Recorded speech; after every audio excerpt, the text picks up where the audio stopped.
อันนี้สิก้อยหอยเด้อจ้าเด้อ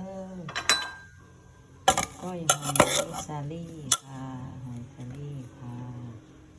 ใบมักกี้หูดเด้ออันนี้เด้อจ้าใบมักกี้หูดก้อยเปรี้ยวแซ่บก้อยปลาลูกกินต้มปลาป่นจ้าปลาดุกเด้อปลาดุกนาบันเฮาได้หนิแซ่บเด้อมาเด้อกินข้าวน้ำกันเด้อพี่น้องออกป่ายเด้อป้านะเด้อป่นปลาดุกนาเด้อจ้า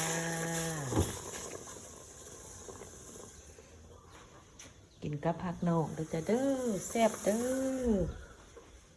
กับผักนอกบ้านเฮา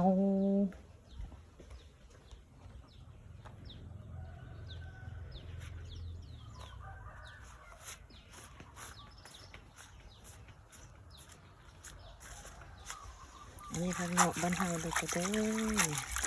เก็บอันท้องให้ท้องงานพอดีกินเลยนี่แซ่บๆเลยนี่โอ้ยใครได้กินเลยติดใจเด้อผักนอกภาษาให้เอิ้นใบบัวบกบ้านเฮาเอิ้นผักนอกจ้า